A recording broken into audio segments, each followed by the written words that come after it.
In a city known around the world for power, there's another kind of strength that rarely makes the headlines. It lives in our neighborhoods, in our families, in the stories we carry, the struggles we overcome, and the hope we refuse to let go of. This is The People's Voice, DC, a podcast presented by Rising Voices of Politics, an organization committed to uplifting community voices and building people-powered change from the ground up.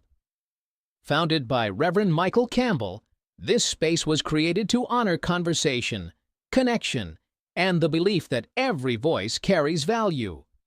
Yes, we talk politics because policies shape our daily lives.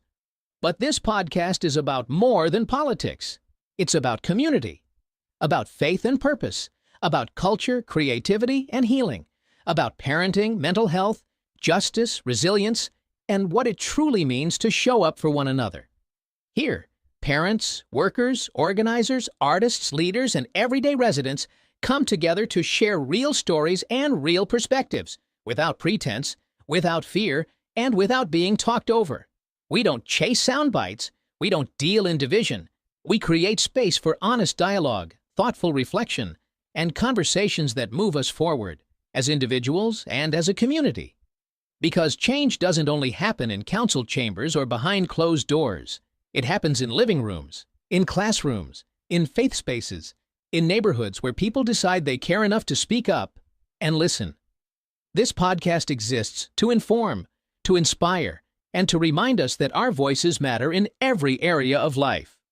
So whether you're here for insight, encouragement, challenge, or connection, welcome to The People's Voice, DC. Let's talk. Let's grow. Let's rise together.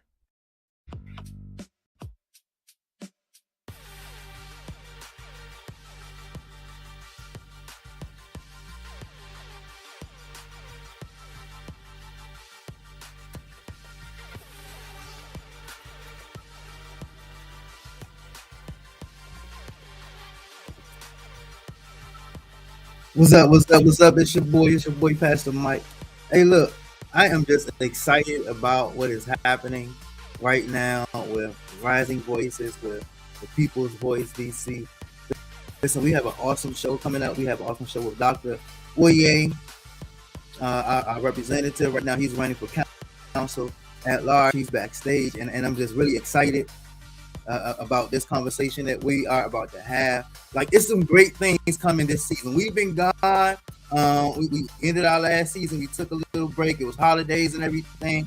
And we're ready to get fired back up. We're ready to get back going. As you can see, like, we got our new backdrop and everything for our shows. This is just one of them. Like, we got a bomb guest list going on. There's a bunch of exciting things that are coming forward. I'm actually looking at we are looking at partnering for hosting a candidate forum this coming spring. We're looking at hosting a fashion show, and so, like, just stay tuned. Make sure you check out our website. Make sure you visit us online, www.risingvoicesdc.org. Sign up for all the amazing things. Join our book club. Join out some of our outreach, some of our activism. Whatever you want, I'm sure you can find a place for you here. So let's get going. We have Dr. Oye. So here's the thing. This is going to be this interview is very unique in the way that how else can I say it? It lasted longer than expected. So I had to break this interview down into two different parts. So I'm going to get right to showing it. Then we're going to go into a brief intermission for a couple of minutes. Take a 2 or 3 minute break. Drink, if you're me, go get your Pepsi, get your M&Ms, and then come right back and enjoy the rest of the show. So I'm excited, and I promise you that you do not want to miss this. See you. So, age 24, graduated my PharmD doctorate degree, and I moved to DC. And I know the privileges of having two parents that are scientists. They came here much because of the Civil Rights Act that folks, generational black folks, foundationally black Americans fought and died for. And I was able to benefit from those privileges. And my way of giving back was getting involved in classrooms, getting kids that looks like us into science careers because I knew the importance of early career exposure. And I was in that for years. And I was comfortable being the pharmacist and the volunteer, pharmacist and volunteer. And then one day, one of my patients, I was working at the Rite Aid, which is now Walgreens on U Street, my first job. One of my patients seemed to always come in with an entourage, always come in with a group of people. And I was wondering, like, what got you so popping, right? And she was telling me about being in the community. I'm like, well, how do I get in the community like that? It showed me about something called ANC. I'm sure you know, Pastor Mike, about the ANC, but I didn't know what it was. So she walked out of the pharmacy. I looked at my phone and I saw a South African political party. So I thought she was telling me to go back to Africa. I'm not even South African. So I was hot. I was mad. She came back about a month later, smiling and stuff. I'm like, you in this ANC thing? I'm not South African. She's like, what are you talking about? Advice neighborhood commissioner. And I was like, oh, are you an ANC? She's like, no, I'm a council member. This is Brianna Nadeau, Ward 1 council member. So I'm glad I didn't curse her out. But soon after, I moved to Ward 8, went to my ANC meeting, and quite frankly, I just didn't really like the way it was being conducted. Mm-hmm. There was not a lot of professionalism. The event was starting late. I felt like the audience was disrespected, and seniors were not being heard. They were not being listened to. They were not being respected. And in my background, that's a no-go. And I did what I did best. I talked trash about all the council, all the commissioners. I went one by one, like, this is not good. And someone turned around and said, you're so much better. Why don't you run? Mm-hmm. That's what started my political career. Wow. Living in Ward 8, knocked on a bunch of doors, kept knocking. There were people like, if you knock on my door one more time, I'm going to call the police. I'm like, you remember my name? Yeah, oh yeah. I'm like, good. So, and just kept working. And we ended up winning that race by one single vote. And when you win by one single vote, you remember every promise you made. You remember every complaint you heard. You remember how hard you worked to get to that point. And my goal was to keep that energy in office and make sure folks who voted for me didn't regret it. Just going above and beyond. So we helped professionalize the ANC. We did more classroom programs in Ward 8 schools. We brought speed bumps and red light blinking lights in our communities to make road safety a lot much better. And long story short, we saw the bar and we raised it. Mm-hmm. And through happenstance, through just jumping through into any opportunity, I decided to get involved in the DC statehood fight by joining a DC vote lobbying day. I'm a Bostonian at the time. I knew nothing about statehood, but they offered free lunch. So I'm like, I'm going to be there. I'm hungry. So we go, and we were talking about racial justice. We were talking about equality for DC residents. We were talking about all these things, but there were not a lot of black people in the room. Mm. And a few black folks in the room didn't live east of the river. I mean, maybe Stuart Anderson was there, but I can't remember another black person that lived in Ward 8 and beyond. So I figured if I couldn't get my neighbors to Congress, maybe I can bring Congress to my neighbors. And we brought Congresswoman Norton to my ANC in 2019. And she was talking about federal legislation. She was talking about the district jurisdiction versus the other jurisdiction. And she talked about her life, her work. And I just caught that bug. Soon after, the representative role opened up. We call it shadow representative because DC is not a state. And it was like, why not us? You know, and we ran not just for black folks, not just for Ward 8, not just for Nigerian Americans, but really that fight for DC and that new energy, new blood into this movement. And by the grace of God and by good people like Michael and the rest of DC, we were able to get there. And just like being an ANC commissioner in terms of just stepping up and beyond what's asked for, we did just that. We've done immigration services and pop-ups earlier this year with town halls with immigration attorneys for folks who are concerned about the incoming Trump administration. We did expungement clinics to help returning citizens learn how to get their records cleared and get free legal resources, or just someone to listen to them when they're talking about the issues that they face on an ongoing basis. We had business workshops for mostly minority business owners, living a lot of times east of the river, teach them how to get grants, contracts, certifications, ways to level up and scale like other communities do, or like people outside the district do. And just trying to do things that improve the quality of life of DC.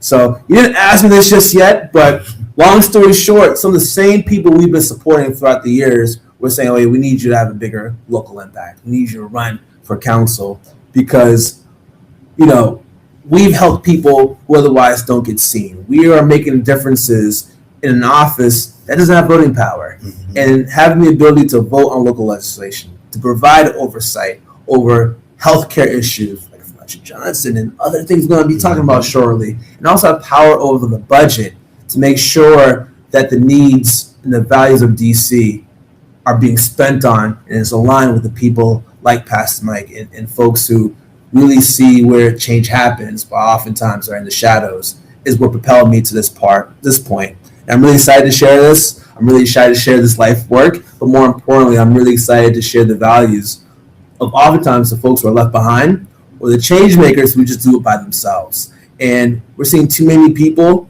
that's part of the chosen crew.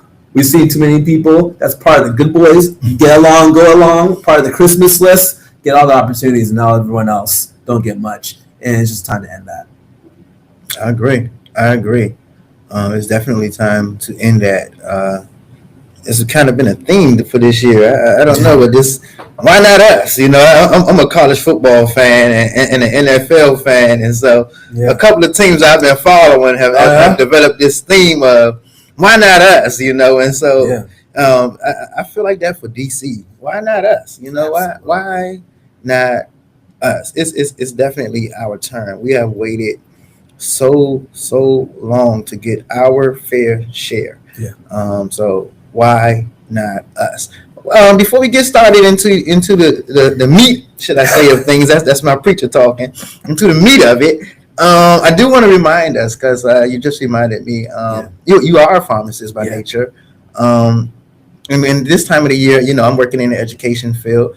At this time of the year, there's things going around. So I want to remind us about RSV. You see the graph on screen. It says, what is RSV and who is at risk? RSV is a respiratory virus that's very common during the fall and winter. To many, it may seem like a cold, but it's more contagious and potentially dangerous for seniors and infants. So if you're experiencing any symptoms like runny nose, a decrease in your appetite, you're coughing, sneezing, have a fever, or you're wheezing, please call your doctor. The website is listed that you can visit for more help.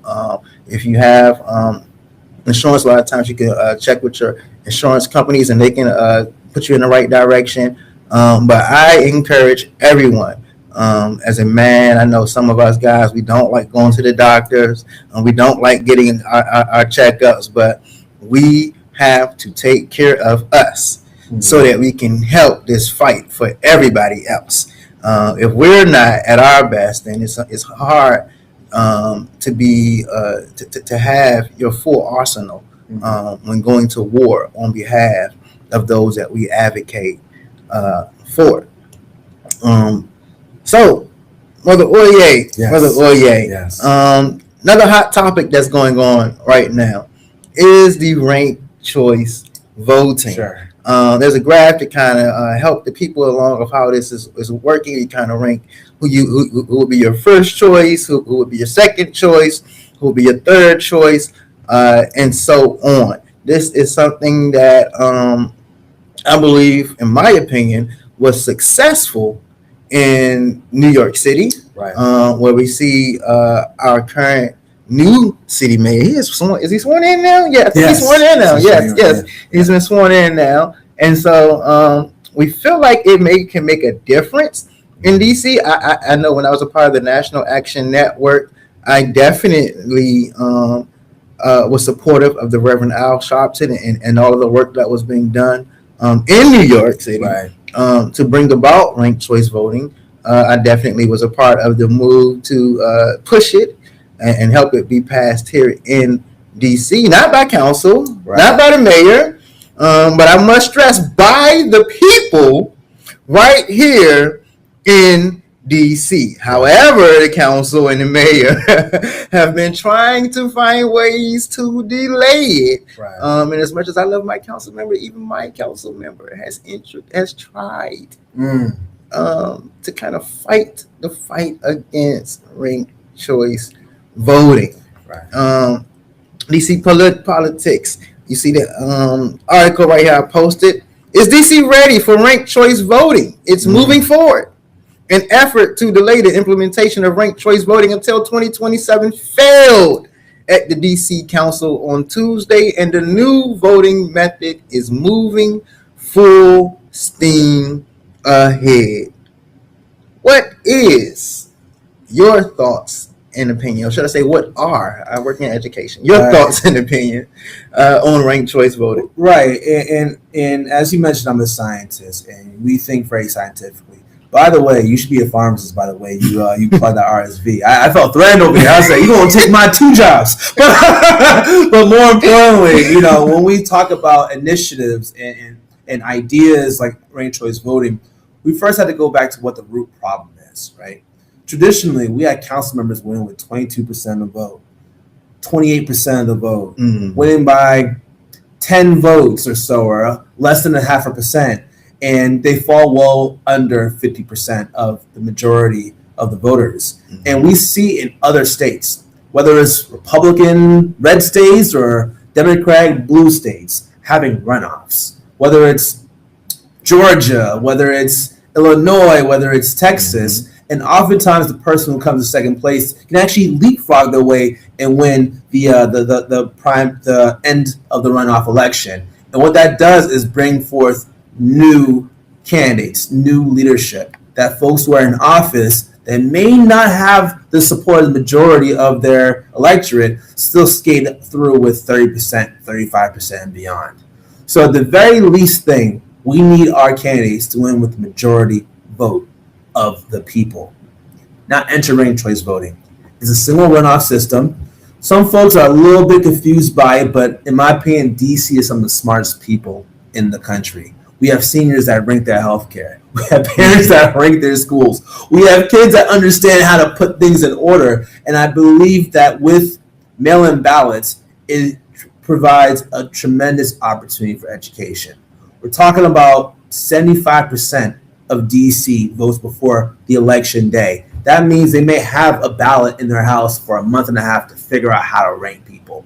I believe that in conjunction with the Board of Elections, with mail-in ballots, and people like me, because you better believe all my voters know how to rank me first, not rank me fifth. That is really, really, really going to make sure that there is less confusion. Now, I know folks like Bob King is worried about seniors, folks who have certain disabilities, they're in a divergent community, but I do believe that with time, with energy, and also with attention and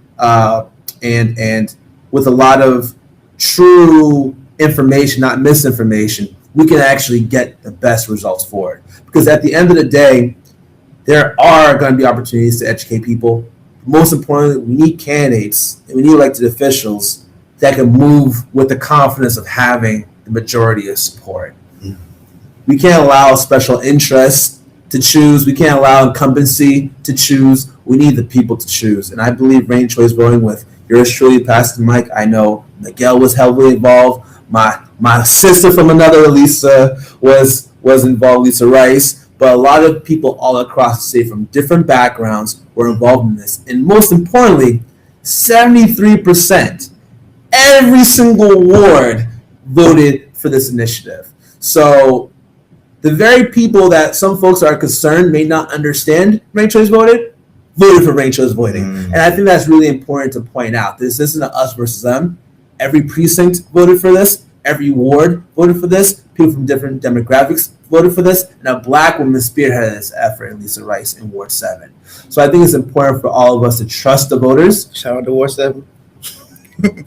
We need to trust the voters that will make this right, but also give it a chance as well. Because, like I said before, people should choose who the elected officials are, not the chosen few.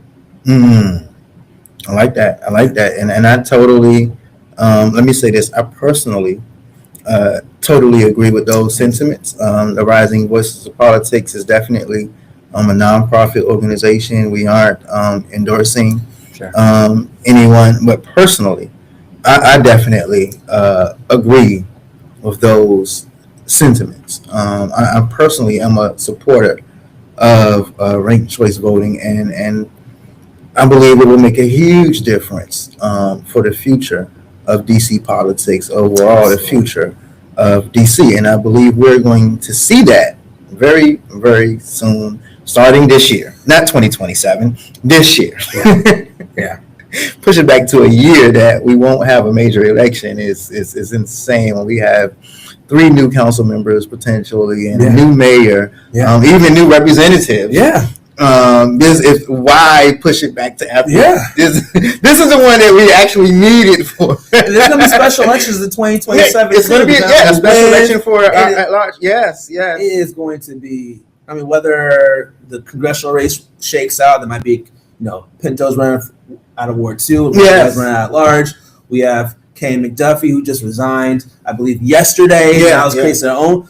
I mean, there's going to be a special election on primary day for the independent, and then a general election. So they're almost going through the same process as Dems and the Republicans. So it's a very big year in 2026. But not to cut you off, after the year that we had in 2025, we need a new direction. Trump really exposed the vulnerabilities of this city. I mean, we had our money frozen during the summer. We had to rip up Black Lives Matter Plaza. We had council members who were afraid to walk the streets with you and the people. We just couldn't rest on yesteryear. I mean, we had tens of thousands of DC residents illegally fired from their federal jobs without cause. And we had a budget that didn't answer to any of that. We had enough money for a $1 billion stadium. The president has enough money to bomb Venezuela. He has enough money to bomb Nigeria, but he doesn't have enough money to fix our healthcare situation, our infrastructure. He doesn't have enough money to have clean water. And these are the kind of values that are on this ballot. Do we try to go along with the president out of fear of losing home rule, or do we show the rest of the country that that we can fight for ourselves and we deserve to have them fall along our side? That's what's on the ballot. Wow. Now that was powerful. And that is actually a great time for me to just speak up, raise your voice, dream big, fight hard. If you are interested in joining us, our organization, if you have a thought of, hey, look, I think I might run for office, but I just don't know how to get started. I don't know what I need to do. I don't know what the process is. Maybe I just have an issue that I wanted to rally around. I want to be a part of making a change in this particular area. Listen, join us. That's our website, risingvoicesdc.org. You can email us at connect@risingvoicesdc.org. Make a difference. That's what we are all about, is making a difference, not just being that guy outside or that lady outside on the street who is complaining, not understanding that they have the power themselves to be that change, to make that change. So believe in yourself and raise your voice. And most of all, make sure you vote. You have to vote. Don't say that your vote doesn't count. We didn't go over this yet, but my brother won the election. He started off winning by one single vote. I mean, one single vote. So make sure that you vote. Your vote surely matters. Now let's get into the meat of your campaign. Sure. I want to start off talking about education. I was going over some things and I saw some of your proposals and some of your promises and some of the things you were saying. Right. Number one, free tuition at UDC. Free tuition at UDC, folks. That's what Doctor is talking about. Right. Free tuition at UDC. He said he will strengthen neighborhood schools by expanding after-school programs, investing in community schools that provide tutoring, nutrition, mental health care, and literacy support, and increasing school funding east of the river. He will invest in youth and adult literacy programs through schools, libraries, and community-based providers. Here's a big one for me. He will remove police from DCPS schools and invest in state and counselors, nurses, and social workers. Can you expand on this path forward without debt? Yes. So one thing, and I'm going to get a little scientific here. One thing that is a shortcoming of the pharmacy industry is that we have medications that treat symptoms, but it doesn't always look at the holistic part of the body, right? So there's side effects. So if you give someone blood pressure medication, now they have a headache. Now you're going to give them headache medication. Now they have a heart. So now you're giving 4 medications for the same issue. And analogous to that is our education system compared to every other public safety, nutrition, things like that. And as an educator yourself, Pastor Mike, you understand there's so many variables that impact a young person's ability to learn. Whether they're hungry, whether they have broadband at home, whether they have a clean street to walk past, whether they feel safe. And a lot of times we throw our money into silos. We invested a lot of money in the recruitment of officers, but not into making sure college is accessible to everybody in DC. So we're creating school to prison pipelines, but not creating elementary to college pipelines. And you understand that the cost of college education is skyrocketing. When my parents came to America in the 1970s, my dad was able to work a summer job and pay for his fall and spring semester with that summer earnings. And I think he made like $6,000. It wasn't like he made $100,000 in that summer. And we're seeing the wage stagnate while the cost of production go up. And I believe that if you really want a young person's life to improve, they got to go through college. May not graduate, there may be other alternatives, but going through college is important. It's not just good for the economy, it's not just good for that person's self-esteem, it's also good for our public safety, because every single year somebody's in college reduces their risk of committing a violent offense by 10%. Without graduation, still 2 years, 20%, 3 years, 30%, blah, blah, blah, blah, blah. Now that's just violent crime. That's not like white collar crime. But when most people are concerned about public safety, they're thinking about violent crime, the stabbings, the robberies, the shootings. So yes, this is money for education, but it makes our community safer on the back end.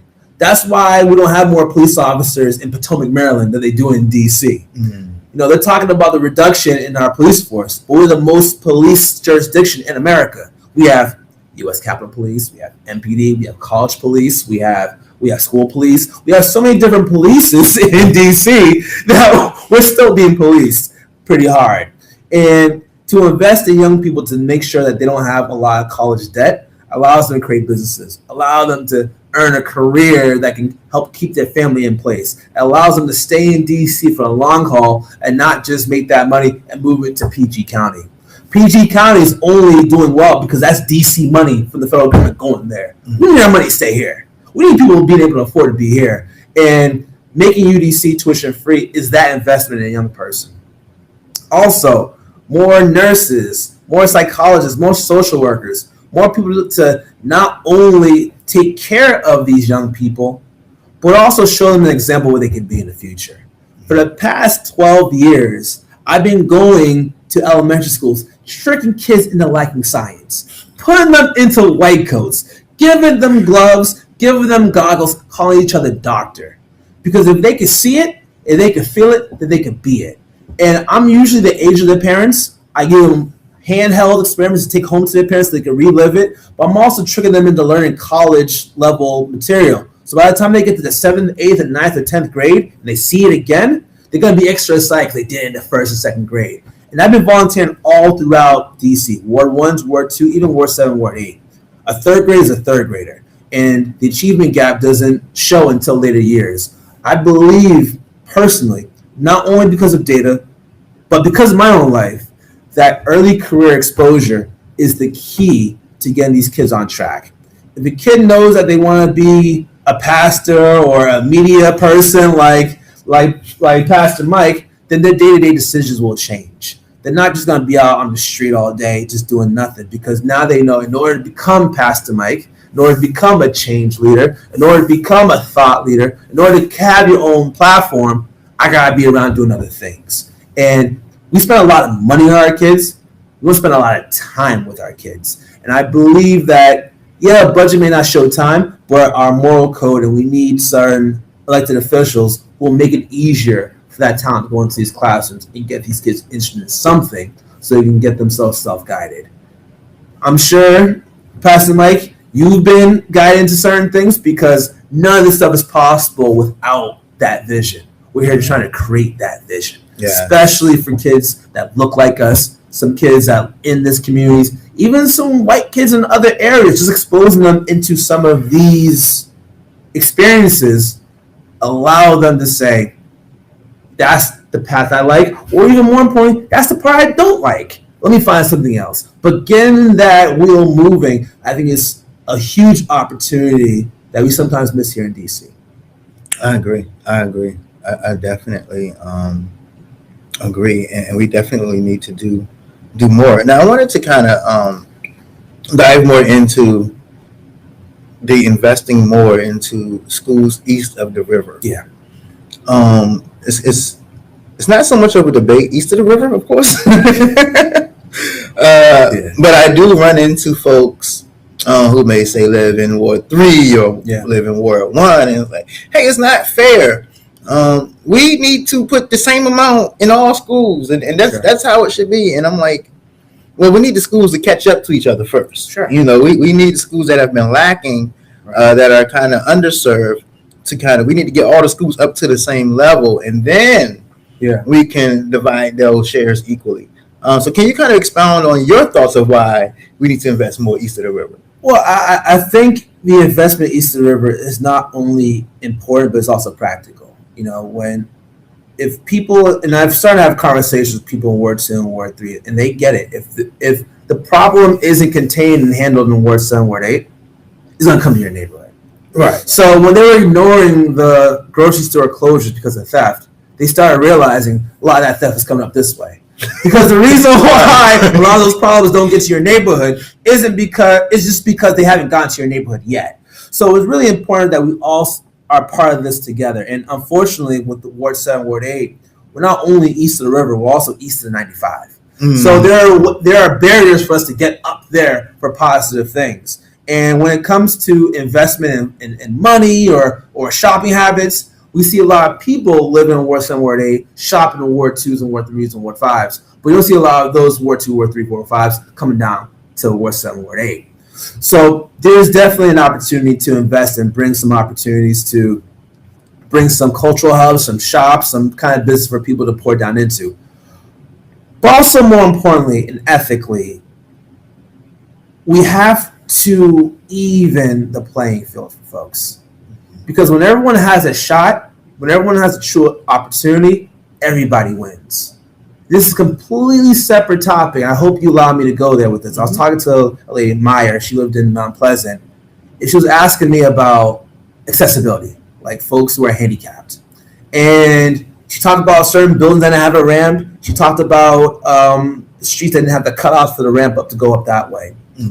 And although those are usually for folks in wheelchairs and folks who are handling with disabilities, everybody's life improves by having those. You have people with strollers. You have people who just want to go up a way. You have people, it might be snowing something, you want to shovel it quickly. Everybody's life improves when you take care of those who need it the most. Same with this. As I said before, we have to also look at how we're using our current money. We can't just tell the wealthiest people in this country, in this city, give more, give more, give more, without focusing on how we're spending. Right now, we're spending a ton of money on our rec centers, but we're not spending enough energy on finding what these kids want to do.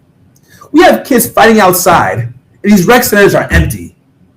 Hell, let them fight inside. At least as an adult, stop it. Like, we gotta do something with our planning because we're asking kids what they want. They tell us what they want. We have one event that's successful, and the rest of the 300 days, the place is empty. It's just, if you walk in, it'll be me, you, and some DPR staff.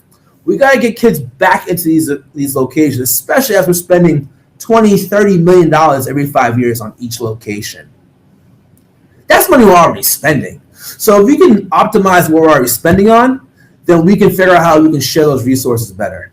We also have to look at the out of school time act. I'm not sure if you're familiar with it. There's a fund from the mayor's office. They basically provide nonprofits funding to go into these schools, usually between 3 to 6 o'clock, engage young people and make sure they're out of trouble and they're in a safe place and there's enrichment. We need more funding for it. I mean, my guy Jimmy Williams, he talked about how Washington Literacy Center was divested from. We can't have that. At a time where you're seeing so many young people not reading at age level or grade level, and then you look at our prisons, there's so many people that have dyslexia, aren't reading well. We see the clear opportunity to get people's reading higher so they can make more money, they can have more self-confidence, and generally be better citizens of our community. Those are things we need critical investment in. I mean, this is data, this is science, this is also morality. And being a healthcare worker, I believe that these things are simple. You just got to care. Yes. You just got to put the time in. And for the science enrichment stuff, that doesn't cost $1. I go in for free. And I won't stop as a council member. And I know what it's like to grab all my friends who owe me favors who are in the science career. Like, come with me to Anacostia High. Come with me to Ambeers. And they do it. And when we have an easy system for folks to give back, it allows us to make a difference outside of the pocketbook. Sometimes you just have to think a little bit smarter. And we have all the talent in the world in Ward 7, Ward 8. I mean, you've knocked on doors and saw who your neighbors were. They can all give back and help this city move forward. Yes, that is so true. And I gotta say I actually work in a school and participate in the 3 to 6 window for the out of school programming. And don't get me wrong, we have great support. We're shown a lot of love. So I'm not speaking on behalf of my school or anything. Right. But I can say from my own personal experience and from other people that I know that are in the same fields experience, listen, we need more funding. Yeah. You know, that's just not to say our school needs more, but every school, a lot of the schools east of the river especially, we need more funding. A lot of educators and staff members are literally pulling out of their own pocket. Yeah. To help make a difference in these kids' lives.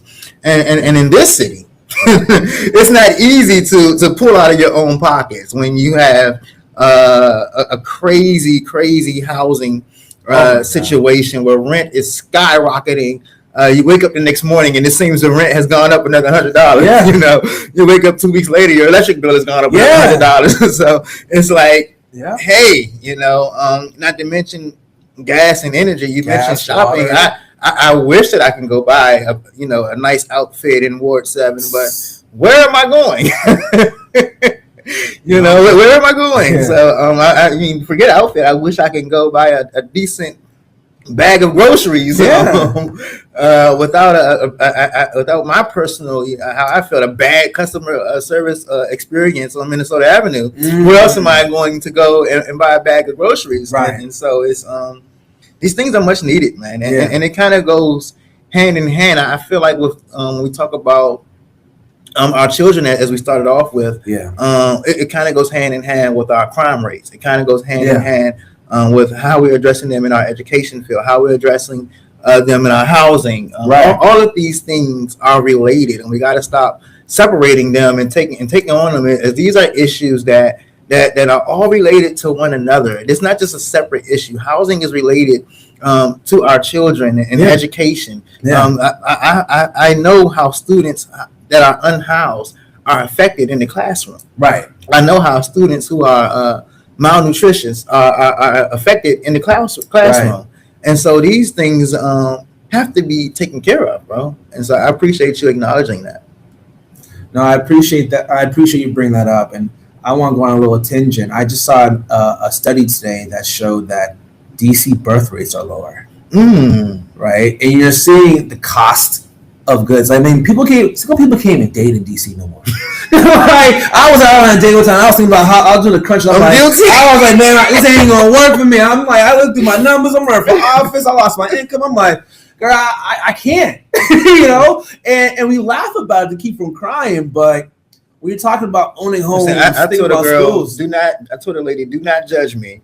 But Netflix and chill. I know. I don't have Netflix no more, Netflix bro. and chill. I don't have Netflix, man. I'm watching YouTube with commercials. I mean, it's serious. I'm watching Deion Cole spice up every 10 minutes, man. Like, babe, don't worry about it. I'll click every 5 seconds. Like, it's getting to the point where the quality of life of everybody is going down. It's not just those who are experiencing housing instability. It's basically everybody who's not a billionaire. And we can't have the haves versus the have-nots. When my dad and mom moved to this country in the 70s, keep going back to that time. Middle class was, the median income of medium middle class is $50,000 per family household. Today, that spending power is $420,000. Mm-hmm. The federal poverty for a family was $18,000. Today, that's $150,000. Mm-hmm. So if you're in a household that makes less than $150,000, if you're making like $70,000, $80,000, you feel like you're falling behind, it's because you are. Wow. And the people who are making $400,000, $300,000 that think they're wealthy, they're actually really middle class. And when you're seeing the wage gap and how that's affecting people's quality of lives, you have to think about that number and realize I'm not crazy. And one of the things I'm really also trying to do by getting these young kids into science careers is increasing the wage of the family. Because I know what happens when somebody becomes a doctor in the family, when a kid becomes a lawyer in the family. I was the fourth of 5 kids. I was the first pharmacist in my family. But now my younger brother is also a pharmacist. He could have done it without me, but he probably needed that exposure to do it himself.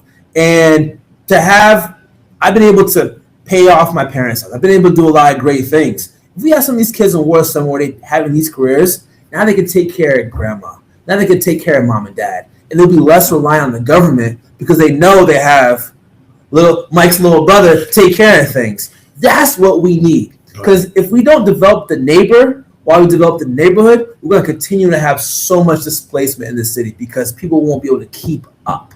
Right. The problem isn't just things are getting more expensive. It's the fact that our wages are not increasing immensely. Mm-hmm. Imagine if every person in D.C. had an extra $100,000 in their paycheck. You know what I'm saying? The quality of life will go high. The crime will go down. People have different options, and they will be stimulating the economy a lot better than it is right now. We just need to have elected officials and lawmakers that give a damn. That's not thinking about the next 3 years, but thinking about the next 10, 30, 40 years. Because we can actually keep folks here, keep them paid, and not drive them out just because we want to have a new stadium. Now, if I could kind of repeat what you said, I'm that unorthodox preacher over here, so just give a damn. I'm glad that you mentioned just give a damn. Because one thing that has always been dear to my heart is environmental justice. Yes. And I've always felt in that particular area, we are largely ignored, very misinformed and uneducated. Yeah. And I mean, just something as simple as a study that shows living east of the river decreases your life expectancy by 20 years. Yeah. I mean, that's heartbreaking. Yeah. That's heartbreaking as someone who, like I said, I grew up Potomac Gardens, moved to Ward 1 on 14th Street, and now I am east of the river. And it's like, well, God, am I taking some years off by doing this? It's heartbreaking. It's heartbreaking. And so I appreciate that you are looking at some things that's going on. One thing that I always talk about it, and most of the DC talk about it, is we have a huge rat problem. What are we going to do about this rat issue? I've gone over to police officers while they were just in their cars just running, and I'm like, this is idling. Yeah. And usually the officers are very rude. A lot of times they don't even know what idling is. Yeah. And they're like, well, we're allowed to do this because we're the police. Right. If there's an emergency, we have to be able to just push the gas. And I'm like, I don't think that was the case when, I remember when the law passed. Yeah. Yeah. You know, so even a few years back when I ran for office, I did a poll, Yeah. a local poll, not on anybody's budget, not not on anybody, not on anybody's funds or anything. The PTSD. You know, no shade, Yeah. but not on anybody's funds. But I did a poll, and I was trying to just get to learn my Latino X community a little bit better. Sure. So what's most important for them? And the number one thing that came up, this was 4 years ago, Right. was environmental justice. Yeah. And I was completely surprised. Yeah. I was like, wow, this is very important, not only to the Latino X community, but the poll for younger voters between 18 and 25. Environmental justice was at the top of the list. Yeah. So I'm looking at some of your plans, some of the things you're talking about, Yeah. more so criticizing, should I say, but being honest about. Yeah. DC residents continue to live with polluted air, plastic Absolutely. waste, and waterways burdened by decades of neglect. East of the river face higher exposure to heat, flooding, and environmental hazards while receiving fewer protective investments. Children, Right. and I know this to be true, suffer from asthma Yeah. and respiratory illness linked to unhealthy housing, while public dollars are spent treating illness instead of preventing Yeah. it. We must be proactive and not reactive. Absolutely. The district allows new fossil fuel infrastructure that locks residents into higher costs and long-term harm. Funds meant to lower energy bills and improve health have been diverted away from their purpose, delaying progress and breaking trust. Right. Climate change is already affecting daily life, but the response remains uneven, slow, and disconnected from the communities most impacted. Talk about your views, your thoughts, and your plans on our environmental justice. Pause real quick. If you're from DC or you love DC, this one's for you. Welcome to the People's Voice DC, a podcast where the city speaks for itself. Not just politics, not just headlines. We're talking real life, community life, DC life. From the metro rides to the murals on the walls, from classrooms to corner stores, from church basements to community meetings. This is where conversations actually happen.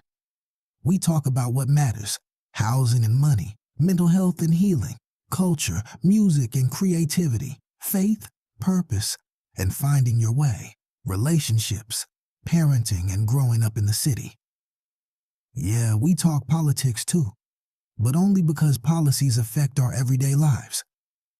This show is presented by Rising Voices of Politics and founded by Reverend Michael Campbell with one goal in mind: give the people the mic. And when we say the people, we mean everybody. Young folks with big ideas, creatives with something to say, parents holding it down, leaders in the making, and anyone who's ever felt like their voice didn't matter. Trust, it does. No fake debates, no talking down, no boring energy, just real conversations, good vibes, and perspectives that feel like home. Catch us live every Wednesday at 6 p.m. on YouTube and social media by searching The People's Voice, DC, or Rising Voices of Politics. Miss the live show? It drops the same night at risingvoicesdc.org, and you can listen anytime on Spotify. So whether you're on your phone, in the car, in the dorm, or just trying to feel connected, tap in, tune in, and be part of something bigger. This is The People's Voice, DC, the city, the culture, the